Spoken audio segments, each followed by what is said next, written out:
Engineers gateway के YouTube platform पर मैं ललित राठी एक बार फिर से आपका स्वागत करता हूं एक और महत्वपूर्ण वीडियो में। जैसा कि आप जानते हैं, हमने यहां पर अपने यूट्यूब चैनल पर अभी लेटेस्ट इंजीनियरिंग फिजिक्स के यूनिट वाइज इंपॉर्टेंट टॉपिक्स के बारे में आपको बताया था। साथ ही साथ उन यूनिट्स के इंपॉर्टेंट क्वेश्चंस के बारे में भी मैंने आपसे डिस्कस किया था और इंजीनियरिंग मैथमेटिक्स फर्स्ट के भी इंपॉर्टेंट टॉपिक्स मैंने यूनिट वाइज बच्चों को दिए हैं। अब साथ ही साथ क्योंकि वीडियो पर कमेंट आ रहे थे बच्चों के कि सर इलेक्ट्रिकल के सब्जेक्ट के लिए भी कुछ इंपॉर्टेंट टॉपिक्स आप बता दीजिए, तो आज हम यहाँ per unit wise important topics की बात करने वाले हैं for the subject basic electrical engineering, जो आप पढ़ते हैं fundamental of electrical engineering subject के नाम से अपने अपडेटेड सिलेबस में। तो उसकी आज हम यहाँ पर बात करेंगे। देखिए, पिछले ईयर के कुछ पेपर्स को एनालाइज करके मैंने कुछ सेलेक्टेड टॉपिक्स निकालने की कोशिश की है। आई होप आप इनको तैयार करके जाएंगे और ये आपको एग्जाम में जरूर देखने को मिलेंगे। कुछ यूनिट से तो ऐसा सिनेरियो होता है कि वहां से वो क्वेश्चन तो बनना ही बनना है, ये 100% तय होता है। तो उन टॉपिक्स को आप बेहतर तरीके से करके जाएं, आपका जो इलेक्ट्रिकल का डर है वो भी खत्म हो जाएगा। आई होप आपको मेरी इस छोटी सी जो मैं शुरुआत कर रहा था ये आप लोगों के कहने पर ही कि इलेक्ट्रिकल के इंपॉर्टेंट क्वेश्चंस मैं बता दूं आपको टॉपिक की फॉर्म में, तो वो आपको जरूर कहीं ना कहीं हेल्प करेगा। ठीक है, तो चलिए शुरू करते हैं, ज़्यादा टाइम वेस्ट नहीं करेंगे। यूनिट फर्स्ट की हम बात करते हैं। सबसे पहले यूनिट फर्स्ट में अगर हम इंपॉर्टेंट टॉपिक की बात करें तो सबसे पहले है यूनिलेटरल एंड बाइलेटरल एलिमेंट्स, यानी कि पहला टॉपिक बन जाता है यूनिलेटरल और बाइलेटरल एलिमेंट्स का। वहीं पर दूसरे टॉपिक की अगर मैं बात करूं यहां पर, तो दूसरा टॉपिक है एक्टिव एंड पैसिव एलिमेंट्स। अभी मैं पहले जो 3 टॉपिक हैं जो मैंने यहां पर सेलेक्ट की हैं, उनसे मैं ये भी बताऊंगा किस तरीके से आपसे क्वेश्चन पूछा जाता है। और एट द एंड अगर मैं थर्ड टॉपिक की बात करता हूं यहां पर, वोल्टेज एंड करंट सोर्सेस। देखिए, ये 3 टॉपिक अलग अलग जो मैंने यहां पर लिए हैं, ये 2 मार्क्स के पॉइंट ऑफ व्यू से बहुत बहुत ज्यादा इंपॉर्टेंट है। अब 2 मार्क्स के पॉइंट ऑफ व्यू से तो ये इंपॉर्टेंट हो ही जाते हैं, लेकिन अगर यहां से एग्जामिनर 7 नंबर का क्वेश्चन बनाता है तो वो आपको यहां से इन्हें सेपरेटली भी कह सकता है कि एक्सप्लेन द फॉलोइंग टर्म्स, और वो सारी टर्म्स यहां पर दे देगा और 7 नंबर में आपसे क्वेश्चन पूछ लेगा। तो 7 मार्क्स में क्वेश्चन पूछने के लिए आप इसको कंबाइन एक ही क्वेश्चन मान के चलें, और 2 मार्क्स के पॉइंट ऑफ व्यू से ये अलग अलग सेपरेटली आपसे क्वेश्चन पूछे ही जाते हैं। कोई एग्जाम नहीं होगा जिसमें आपका ये क्वेश्चंस ना दिखें आपको 2 मार्क्स में। ठीक है, क्लियर हुआ? तो आई होप आप समझ गए ये 3 जो टॉपिक हैं ये कितने इंपॉर्टेंट हैं। बेसिकली इसमें केवल और केवल इनकी डेफिनेशंस हैं, उसी तरीके से आपको एग्जाम में भी लिखना है। और at the end first unit में नोडल एंड मैश एनालिसिस, इससे तो क्वेश्चन बनता ही बनता है। सेक्शन बी में मान लीजिए या सेक्शन सी में मान लीजिए, डेफिनेटली आपको क्वेश्चन मिलेगा ही मिलेगा। अगर आप ये टॉपिक कर लेते हैं तो मैंने जो पेपर को एनालाइज करा है उसमें मैंने देखा है कि इन टॉपिक्स के अलावा आप अगर कुछ भी ना पढ़ें और फर्स्ट यूनिट से और नोडल और मैश एनालिसिस की प्रैक्टिस बहुत अच्छे से कर लें, तो आपका यूनिट फर्स्ट से जो भी क्वेश्चन आएगा वो सारा यहीं से फंस जाएगा, आपका बाहर कोई क्वेश्चन नहीं जाएगा। बशर्ते नोडल एंड मैश एनालिसिस में आपको प्रैक्टिस करनी होगी। ठीक है, अलग अलग क्वेश्चंस की जो सर्किट आपको दिए होते हैं उसमें जो करंट फाइंड आउट कराता है, जो भी वैल्यू वो फाइंड आउट कराता है, उसकी प्रैक्टिस आपको अच्छे लेवल पर करनी होगी ताकि आपका क्वेश्चन ना छूटे। ठीक है, I hope unit number first से क्लियर हो गया आपको कौन कौन से टॉपिक्स आपको अच्छे से तैयार करके जाने हैं। अगर मैं वहीं पर बात करता हूं यूनिट नंबर सेकंड की, तो यूनिट नंबर सेकंड में मैंने सबसे पहले रखा है यहां पर इंपॉर्टेंट टॉपिक की फॉर्म में relation for the average power and reactance for the pure inductance and capacitance, यानी कि प्योर इंडक्टेंस और कैपेसिटेंस के लिए एवरेज पावर का क्या रिलेशन है रिएक्टेंस के साथ। ये मोस्ट इंपॉर्टेंट टॉपिक है 7 मार्क्स के पॉइंट ऑफ व्यू से। ठीक है, 7 मार्क्स के पॉइंट ऑफ व्यू से आपको इसको जरूर तैयार करके जाना है। वहीं पर अगर मैं दूसरे टॉपिक की बात करता हूं यहां पर, दूसरा टॉपिक है resonance in series RLC circuit. इसको तो आप किसी भी कीमत पर नहीं छोड़ेंगे। सीरीज आरएलसी सर्किट के रेजोनेंस और रेजोनेंट फ्रीक्वेंसी को निकालने की जो इक्वेशन आती है, ये आप मान के चलिए आपको ये एग्जाम में छपा हुआ मिलेगा क्वेश्चन। ठीक है, तो 2 क्वेश्चन हो गए। मैंने आपको 2 मतलब टॉपिक बताए हैं जो 7 मार्क्स के पॉइंट ऑफ व्यू से कितने ज्यादा इंपॉर्टेंट हैं। आगे अगर मैं बात करता हूं यहां पर relation between the line and phase current end voltage in the star delta. देखिए, इलेक्ट्रिकल सब्जेक्ट में आपके डायग्राम बहुत मायने रखते हैं, और डायग्राम में फेजर डायग्राम जो है वो बहुत बहुत ज़्यादा मायने रखता है जब आप आंसर को लिखते हैं। तो उनको आप जरूर अच्छे से तैयार करें। डायग्राम अगर किसी की कंस्ट्रक्शन है, वो अभी हम आगे देखेंगे जब ट्रांसफार्मर पढ़ेंगे, वहाँ पर कंस्ट्रक्शन की ज़रूरत होती है, और उनके फेजर डायग्राम जरूर अच्छे से प्रैक्टिस कर लें। वो अगर आप अच्छे से बनाकर आते हैं तो आप आंसर में 10 से 20% ऑलरेडी सही हो जाते हैं, क्योंकि उन्हें ही विजुअल चीज़ों को देखकर एग्जामिनर पर एक अच्छा इम्पैक्ट पड़ता है। तो ये वाला क्वेश्चन आप जरूर करके जाएंगे स्टार डेल्टा कनेक्शन के लिए, for the relation between the line and phase current और वोल्टेज के बीच में।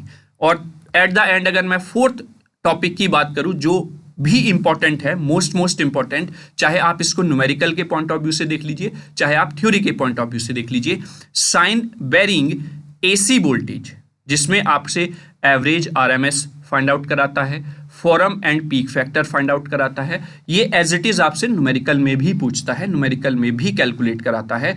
तो न्यूमेरिकल के पॉइंट ऑफ व्यू से, डेरिवेशन के पॉइंट ऑफ व्यू से बहुत ज़्यादा इंपॉर्टेंट क्वेश्चन बन जाता है साइन वेरिंग एसी वोल्टेज का। तो ये 4 टॉपिक्स हैं यूनिट नंबर 2 से, आप इनको बहुत अच्छे से तैयार करके जाएं। और देखिए, न्यूमेरिकल पोर्शन या फिर डेरिवेशन पोर्शन की सबसे खास बात होती है कि आप उसको जितना प्रैक्टिस ज़्यादा करेंगे उतना ही वो आपका स्ट्रॉन्ग होगा। अदरवाइज आप इसको केवल पढ़ के ही सोच लेंगे कि हमने कंप्लीट कर लिया है, तो वहाँ से काम नहीं चलेगा बच्चों, आपको प्रैक्टिस करनी ही करनी पड़ेगी। ठीक है, क्लियर? तो आई होप यहाँ तक भी आप समझ गए होंगे, यूनिट नंबर 2 तक जो मैंने इंपॉर्टेंट टॉपिक्स बताए हैं, किस तरीके से आपको किस क्वेश्चन को किस लेवल पर डेरिवेशन, थ्योरी या न्यूमेरिकल के फॉर्म में आपको तैयार करना है। नेक्स्ट यूनिट नंबर 3 की मैं बात कर लेता हूं।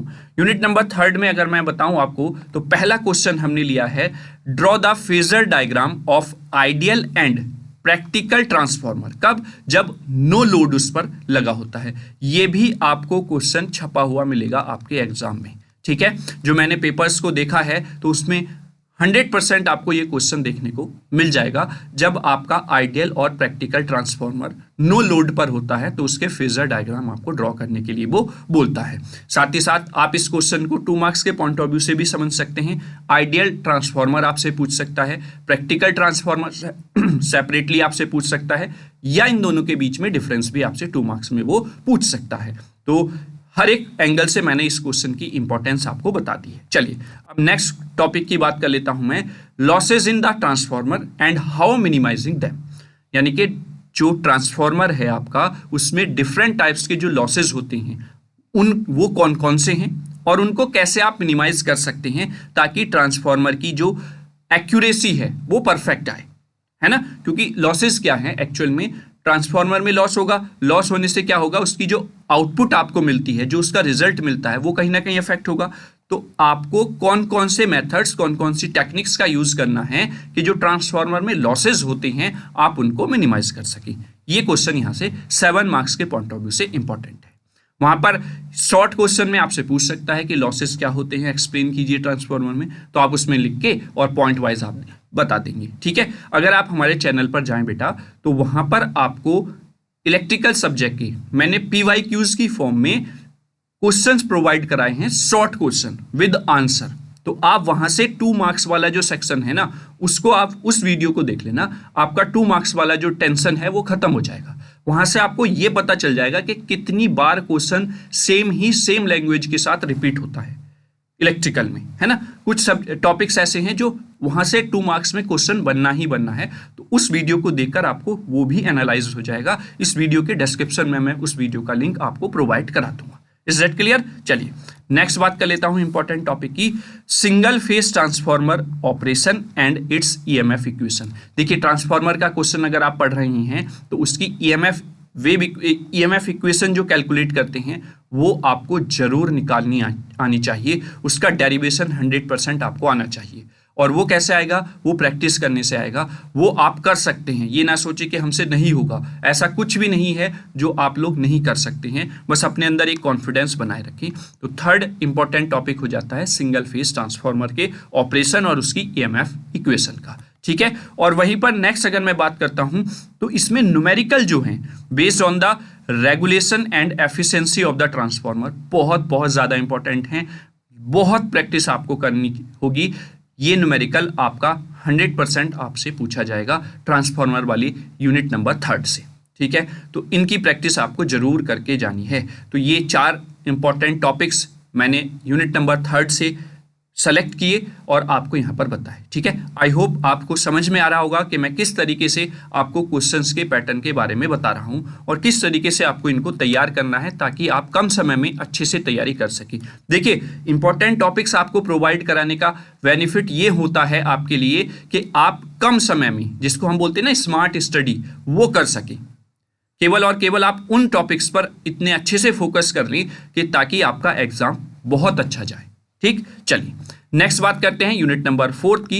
यूनिट नंबर 4 में अगर मैं सबसे पहले बात करूं तो वो है 3 फेस इंडक्शन मोटर की, उसकी वर्किंग की और टॉर्क स्लिप कैरेक्टरिस्टिक की। ये भी बहुत बहुत ज़्यादा इंपॉर्टेंट क्वेश्चन आपका बनता है।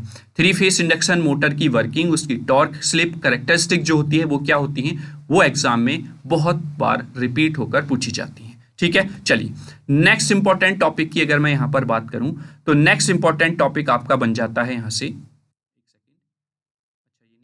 कोई नहीं, EMF equation of DC generator, इस पर बेस्ड न्यूमेरिकल और इस पर बेस्ड जो टॉर्क इक्वेशन हम कैलकुलेट करते हैं वो आपको अच्छे से तैयार करके जानी है, जो डीसी जनरेटर है ना।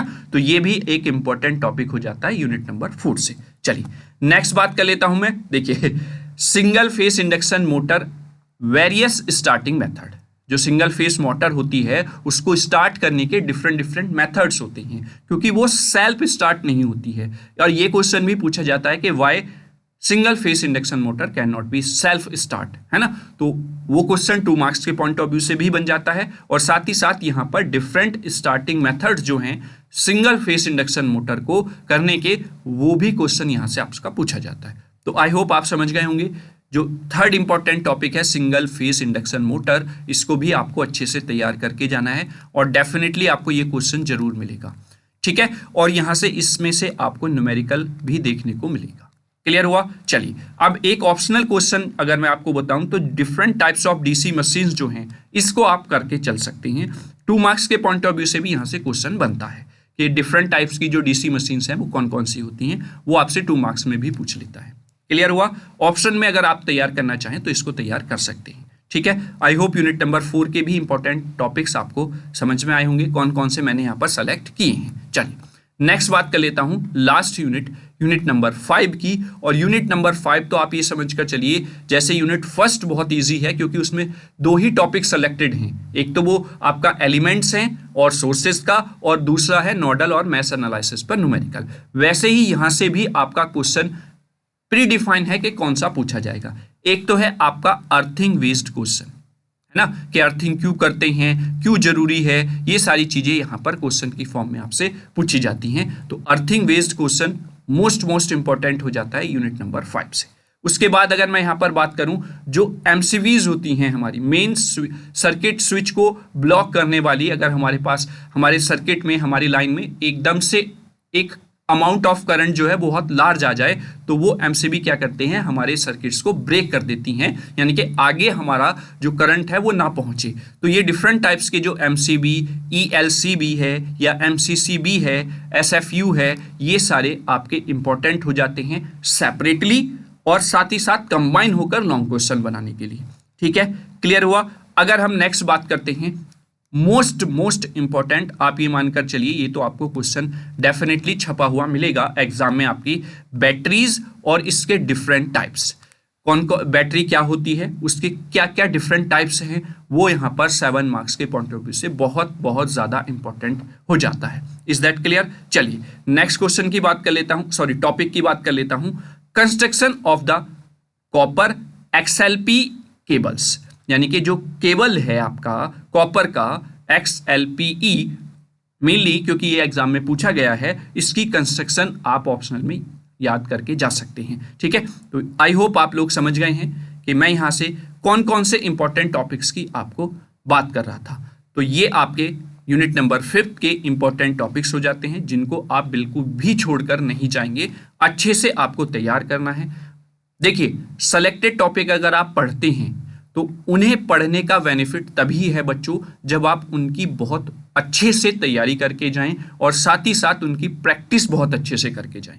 ऐसा नहीं है कि भाई पूरे 5 यूनिट के बड़े सिलेबस में से, ब्रॉड सिलेबस में से आप लोग कर तो सेलेक्टेड टॉपिक रहे हैं लेकिन उसमें भी सेलेक्टेड चीजें पढ़ रहे हैं, तो वो फिर प्रॉब्लम का कारण बन जाता है। फिर वहां पर आप लोगों को लगता है कि सेलेक्टेड टॉपिक्स पढ़ने से कोई फायदा नहीं हुआ। लेकिन स्मार्ट स्टडी यही कहती है कि आप अपने इसने एक ब्रॉड सिलेबस को किस तरीके से छोटा करके उन चीजों को सेलेक्ट करके पढ़ते हैं जो एग्जाम के पॉइंट ऑफ व्यू से इंपॉर्टेंट है।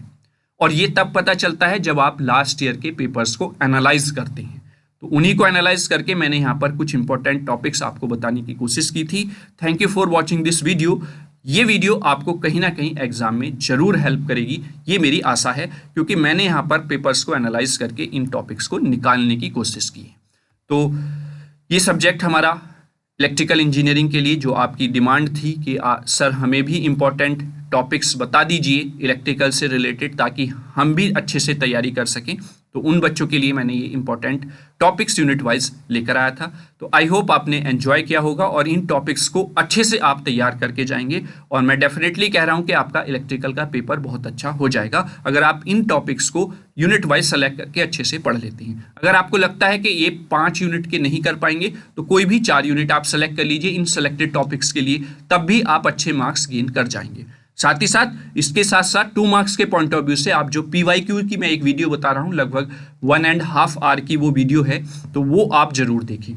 वहां से आपका सेक्शन ए जो है 2 मार्क्स वाला वो खत्म हो जाएगा, क्योंकि वहां पर आपको क्वेश्चन का ये लेवल पता चलेगा कि कौन सा क्वेश्चन कितनी बार ज्यादा रिपीट हो रहा है, वो भी आपको वहां से क्लियर हो जाएगा। ठीक है, तो आई होप आपने लेक्चर को एंजॉय किया होगा। बस आप एट द एंड मैं आपसे यही कहूंगा कि लेक्चर को शेयर जरूर कर दे ताकि सभी बच्चों तक ये वीडियो पहुंच सके और उनको भी इन टॉपिक्स का इंपॉर्टेंट का लाभ मिल सके ताकि वो अच्छे से कम समय में अपनी तैयारी को कर सके। ठीक है, तो चलिए, थैंक यू सो मच। मिलते हैं नेक्स्ट वीडियो में। जय हिंद, जय भारत।